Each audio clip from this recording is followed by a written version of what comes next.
3-on-2 if they hurry. Mason McTavish finds LaCombe, cuts to the middle. Jackson LaCombe, he scores! This is Jackson LaCombe.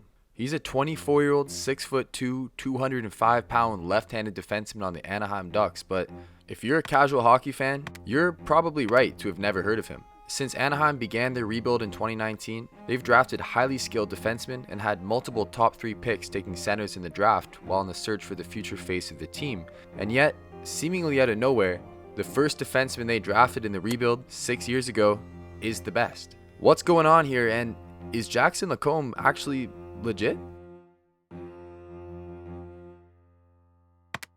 LaCombe has a couple similarities to Wild defenseman Brock Faber. Both born in Minnesota and went to University of Minnesota and even played together there. They both actually transitioned from a forward into a defenseman just a couple years before being drafted. Learning how to skate and control the puck through the neutral zone wasn't really a skill defenseman needed when they first started playing hockey, but in 2025, it's one of the most important traits a defenseman can hold. This is what LaCombe does so well, and why it's weird to me he's fallen under the radar for so long. His transition game is elite, offensively and defensively. At 5v5, he has assisted as many shots off the rush as Rasmus Dahlin this season, and has entered the zone with control of the puck at about the same rate as Zach Werenski or Thomas Chabot. When he activates, it's a little bit jarring sometimes how quick he can get up to speed. He effortlessly creates advantages with a couple crossovers and he's gone. But what I think actually separates LaCombe from other defensemen is his controller disconnected ass stance when looking for gaps in the neutral zone. Looking like a 1960s ad defenseman coming off a smoke break, except he's processing the game and not making any unnecessary movements.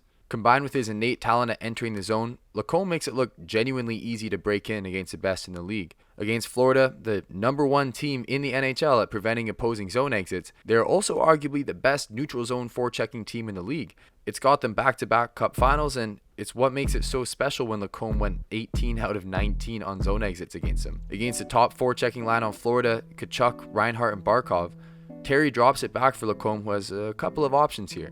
One, he could pass to the weak side defender, the best move typically against Florida's 1-2-2 offensive zone forecheck. The idea is to overwork Reinhart's responsibility as the F1. Reinhart knows that's traditionally what the strong side defender's goal is, and he tries to prevent the pass. But while he's considering his options, LaCombe sees that Vetrano is anchored at the blue line and he whips a pass up that's a little bit too hot to handle for Schmidt, and the stretched out Florida forecheckers can't get back in time to keep Anaheim out. These kind of plays happen all the time with LaCombe, and they've been flying under the radar because, well, one, it's a pretty niche play. Like, it's cool how he broke down the Florida defense, but it's not like he just solved world hunger here. And two, it's in Anaheim, which has led to a lot of great plays that die on the sticks of another forward. I think this issue is going to keep happening for LaCombe until the team gets a little bit better, or a lot better, really. But when he's dismantling Florida's 2-on-1 chance, being the first to the puck and making a tape-to-tape pass onto the stick of an Anaheim forward, it's hard to imagine he's going to be a low-key player for that much longer. This guy is two-way dominance at Anaheim, in a way we haven't seen since, I'm going to say it, Scott Niedermayer, who, by the way, scored a lot of goals from the slot during his time with Anaheim, something LaCombe is one of the best at in the NHL. In the 99th percentile in both shots from a high danger area and goals from a high danger area among defensemen, you're looking at one of the best defensemen in hockey at finding dangerous ice in the offensive zone. That's a big part of why he has 12 goals, almost as many as the rest of the Ducks defensive group combined.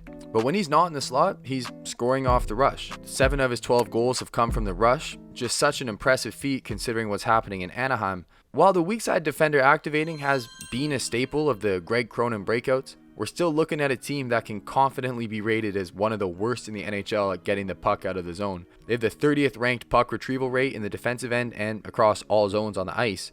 Only San Jose and Chicago are worse. The Ducks roster is filled with younger players who frequently lose puck battles or lose shape in the defensive end. Despite that, the only 2 defensemen with a better rate of both rush shots and shot assists are Quinn Hughes and Zach Werenski. As in, if you were to rank the 3 best defensemen off the rush and you had Jackson LaCombe in your top 3, yeah, everyone would call you a dumbass, but you would be able to know deep down that you have a case. The only defenseman from the 2019 draft class with a higher points per game this season than LaCombe is Thomas Harley, who's been a budding superstar in Dallas. To get this kind of offense in Anaheim, just, a miserable defensive team, LaCombe has to make his own luck, consistently breaking up plays on the defensive end and looking forward right away to create a chance or to carry it up himself. Personally, I really like his defensive game, and the stats back it up. The Athletic ranks him as having the best defensive impact of any defenseman on the Ducks. They use a game score metric, which can be subject to being deflated on a team like Anaheim. Radko Gudas was rated as one of the best defensive players in hockey before signing in Cali, and his metrics have fallen a fair bit under Greg Cronin's defensive system. LaCombe's quick skating helps him defensively a lot, but I love how he uses his stick defensively. A good understanding of what plays are coming next, covering lanes for passes into the slot or for a pass back to the point. You can see him constantly scanning on some plays, trying to gather as much information as possible.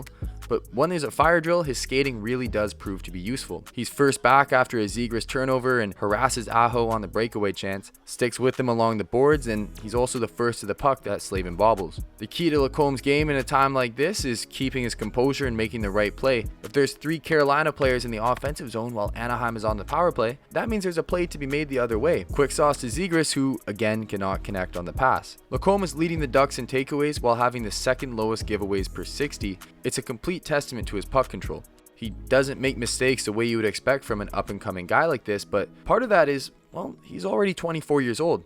He played a full 4 years at the University of Minnesota on what was a pretty damn stacked team, and this is technically his 3rd season on the Ducks, but he's been playing at a high level as a defenseman for a long time now and knows when to save energy, when to pinch, or when to join the rush. This is part of why he has that controller disconnected look, and I guess a coach is fine with it as long as he's making the right plays, but damn, sometimes it looks like he doesn't even want to be there. His ability to play a two-way game is why I think Cam Fowler got moved earlier in the season though. Anaheim is hoping to leave this endless rebuild soon, and while some people saw the move as a step back, I think opening up the door for LaCombe as a number 1 defenseman was pretty savvy and deserves a shout. Across the whole season now, LaCombe is leading the Ducks in time on ice per game, and he's deployed in all situations. There's absolutely no sheltering going on here, sometimes for better, sometimes for worse. In the game against Carolina the other day, he consistently bobbled the puck and fanned on passes. We're nearing the end of what's been a hard season for him. Over 60 games played in a number 1 role is a lot, even if he's already 24 years old. Basically, I'm not ready to make the case he should be getting Norris votes this year. As good as his rush game has been, to be in that top tier of defenseman, you have to be able to do it at all times. So while his main game-changing trait is in the transition, both offensively and defensively, there is something to be said about how strong his shot is and how effective it's been for the cycle game. Gone are the days of defensemen consistently ripping slap shots from the point. As the game is sped up, the idea of winding up and telegraphing your next move is just more and more pointless in the game today, even if it results in a harder shot. Modern defensemen like LaCombe have excelled in using a quick snapshot that, while maybe not as hard a shot, allows for more deception and opportunities. Reminds me of a triple threat in basketball, where he has a choice to either alter his angle and skate, make a pass, or shoot. The opposing team can't tell what's coming, and that's why LaCombe typically uses his snapshot, which, by the way, is pretty hard. Again, one of the biggest tenets of scoring as a defenseman is to lessen your distance to the net. LaCombe will frequently do this with a slow creep in the background. Maybe that came out weird, but throughout the length of a play, you'll see him enter a more and more dangerous area until the puck pops over to him and he whips it in. While this is good on the cycle, it's also great for after a rush chance when he cycles behind or in front of the net and adds a layer of confusion to the opposing team's tactics. Essentially, he acts as an F3 on these manufactured rush chances. His top end speed isn't Formula 1, but it's definitely good enough to catch the opposing team off guard. I think if there was an area of improvement for LaCombe, it would be his power play and penalty kill, 2 areas which I think are pretty dependent on system and personnel anyways. There's times watching the power play where I'm seeing more transition defense than I'm seeing anything in the offensive zone, so I'm down to just call this a wash right now and move on until they get a little bit better. The Ducks are rocking a badass 12.6% on the power play and 6 power play goals total against playoff teams, despite it almost being April now. So yeah, I don't know, man. He doesn't sell his chances as much, but I could see him fitting into a Werenski type role where he shoots and gets tips in front. I don't know, maybe you see LaCombe and McTavish team up a lot in the future on this. LaCombe is still so good at even strength, however. I think Anaheim is happy with where he's at. The Athletic ranks him as a $6.8 million player, and his contract goes for another year at $900K, which obviously is an absolute steal. It's a shame it doesn't seem like the Ducks are going to get any important hockey out of the deal, however. Anaheim has drafted 19 players in the first 2 rounds since beginning their rebuild in 2019, 6 years ago now. Of those 19 players, I don't think there's been a better hit than Jackson LaCombe. This guy, in my opinion, is good enough to be treated as a number 1 for the time being. If I'm Ducks GM Pat Verbeek, I might be looking at this as a chance to move on from some of the younger defensive prospects in exchange for immediate help to take this core into a playoff spot. In the meantime, however, they've developed a major success story in LaCombe, who can hopefully lead this new regime of young, talented players on some deep playoff runs similar to how the last left-handed two-way defenseman did wearing that beautiful Anaheim Ducks jersey. Thank you so much for watching. There's only a handful of days left in March, and we're definitely not hitting 4 million subscribers. So, you know, I guess we can adjust and make a new target for April or something. Huge shout out to the boys at Sport Contract for clips and stats throughout the video. Same software that Hockey Canada uses for their scouting. It's a ridiculous resource, and this video wouldn't have been possible without them. Thank you so much for watching.